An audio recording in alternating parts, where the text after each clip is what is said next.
Welcome back to my YouTube channel world literature. आज topic हम लोग डिस्कस करने वाले हैं वो है फ्रांसिस बेकन की बायोग्राफी को डिस्कस करेंगे, इनके मेजर वर्क्स को डिस्कस करेंगे, इनकी लाइफ की जर्नी को डिस्कस करेंगे और साथ ही साथ इनके मेजर जो लाइफ के इवेंट्स हैं उनको हम लोग डिस्कस करेंगे। तो अपना लेक्चर जो है वो स्टार्ट करते हैं। फर्स्ट ऑफ ऑल अगर बात की जाए फ्रांसिस बेकन की, तो इनको फादर ऑफ इंग्लिश एसेस कहा जाता है। बहुत से लोग जो हैं, बहुत से राइटर्स और बहुत से क्रिटिक जो हैं, इनको फादर ऑफ मॉडर्न फिलोसफी कहते हैं। फादर ऑफ एम्प्रेसिज्म भी इनको कहा जाता है। तो ये जो टाइटल्स हैं ये फ्रांसिस बेकन के पास हैं। अब इनकी बर्थ डेट देखते हैं, साथ ही साथ इनकी जो अर्ली लाइफ और एजुकेशन है उसको देखते हैं। अगर इनकी लाइफ और इनके जो पॉलिटिकल करियर है उसकी बात की जाए तो ये 1561 में लंदन में पैदा हुए थे और इनको लॉर्ड विरोलम जो है वो भी कहा जाता था। इंग्लिश लॉयर थे, स्टेट्समैन थे, एसेइस्ट थे, हिस्टोरियन थे, इंटेलेक्चुअल रिफॉर्मर थे, फिलोसफर थे and champion of modern science.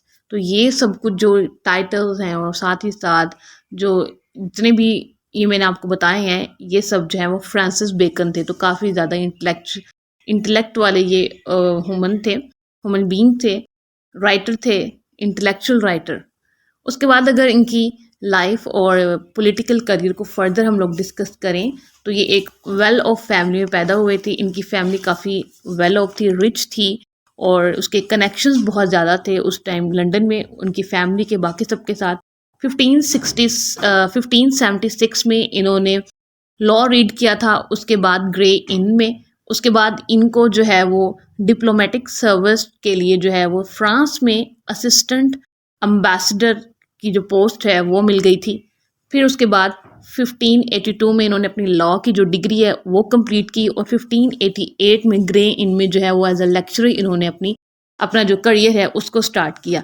उसके बाद अगर इनके पॉलिटिकल करियर फर्दर की बात की जाए तो क्वीन एलिजाबेथ के जो लास्ट उनका टाइम पीरियड था, उनकी जो रेन उनका एंड होने वाला था, तब ये काफ़ी फेवरेट हो गए थे क्वीन के। बट इनके ऊपर बाद में कुछ ऐसे चार्जेस आए कि उसके बाद जेम्स वन की जब किंग यहाँ पे बनते हैं तो इनको जो है वो यहाँ पे लॉर्ड चांसलर ऑफ इंग्लैंड जो है वो बना दिया जाता है। जेम्स वन के काफ़ी ज़्यादा ये क्लोज थे और उनके काफ़ी ये फेवरेट थे। उसके बाद बेकन को वैसे ही फादर ऑफ इम्प्रेसिज्म कहा जाता है, जो रीजन पे बिलीव करते हैं या फिर सेंसरी जो नॉलेज है उस पर बिलीव करते हैं। उसके बाद इनकी अगर हम लोग फ़िलासफ़ी को डिस्कस करें, इनकी लाइफ की फ़िलासफ़ी क्या है या फिर इनकी मेंटालिटी क्या थी, इनके आइडियोलॉजिकल आइडियाज़ क्या थे।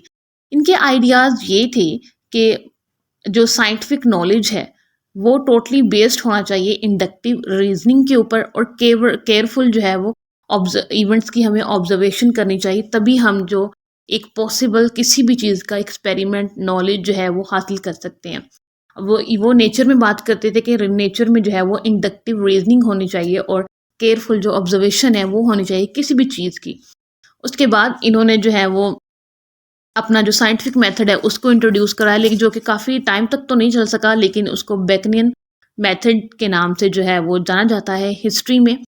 उसके बाद अगर इनकी फर्दर बात की जाए तो ये बुक्स के काफ़ी ज़्यादा क्लोज थे, बुक्स से इनको बड़ी मोहब्बत थी।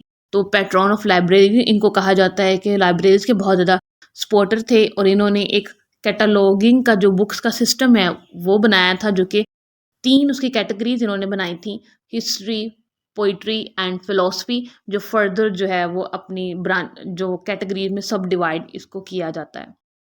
उसके बाद इनका जो फेमस रोल अगर हम लोग कहें कि किस में इन्होंने प्ले किया था, इनका जो फेमस रोल है वो मिडल एजेस में साइंटिफिक रेवोल्यूशन जो स्टार्ट हो रही थी उसमें इनका बहुत ज़्यादा फेमस रोल है। उसके बाद ये बुक्स के बारे में कहते हैं, some books are to be tasted, others swallowed and some few to be chewed and digested. तो मीन्स कि ये बुक्स से बहुत ज़्यादा इनकी मोहब्बत थी, इसीलिए तो इन्होंने इतना ज़्यादा जो अपना लिटरेचर में इतना काम दिया। इनकी एक लाइफ है, एक जर्नी है, लाइफ के अंदर बहुत कुछ है इनके में डिस्कस करने के लिए। उसके बाद एज अ पार्लियामेंटेरियन अगर हम लोग देखें कि बेकन खुद कहते हैं कि इनकी लाइफ की 3 गोल्स हैं, to uncover truth, to serve his country and to serve his church. ये इनकी लाइफ के गोल्स थे बेकन के एज अ पार्लियामेंटेरियन, क्योंकि पॉलिटिक्स में बहुत ज़्यादा इंटरेस्टेड थे। एलिजाबेथ क्वीन के टाइम पे भी ये थे और उसके बाद जब जेम्स किंग बनते हैं, जेम्स फर्स्ट जब किंग बनते हैं यहाँ पे, उस टाइम पे भी ये थे। इनके जेम्स फर्स्ट के साथ जो आइडियाज़ थे, बोल्ड आइडियाज़ थे, सेक्सुअलिटी के जो आइडियाज़ थे वो बहुत ज़्यादा मिलते थे इनके। उसके बाद अगर हम लोग बात करें इनके रिलीजियस बिलीफ्स की, तो ये एक डिवोट एंग्लिकन थे जो कि क्रिश्चियनिटी में है। उसके बाद नेचर वर्ल्ड और फिलॉसफी की इंडक्टिव रीजनिंग पे इन्होंने बात की है, और नेचर के ऊपर इन्होंने जो है वो बहुत ज़्यादा उसको डिस्कस किया है। उसके बाद अगर हम लोग इनके सेक्सुअल बिलीव्स की बात करें, तो ये होमोसेक्सुअलिटी इनके हमें मिलती है इनकी लाइफ में। इनके ये बहुत, इनके जो फ्रेंड थे उनके साथ बहुत ज़्यादा इनके क्लोज रिलेशनशिप थे। इन्होंने शादी भी की, लेकिन होमोसेक्सुअल इनके जो रिलेशनशिप्स थे, इनके सेम जेंडर के जो एक दूसरे के साथ फीलिंग्स और रिलेशनशिप होता है उसको होमोसेक्सुअलिटी कहते हैं। तो इन बेकन होमोसेक्सुअल भी थे।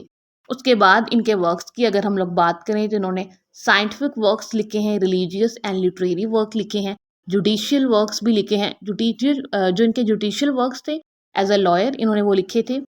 उसके अंदर इन्होंने इंग्लिश लॉ के अंदर जो है वो रिफॉर्म जो थी वो प्रपोज की थी कि इस तरह होना चाहिए, लॉ को इस तरह से चेंज करना चाहिए, कि डिफरेंट डिफरेंट अपने इन्होंने व्यू पॉइंट दिए थे।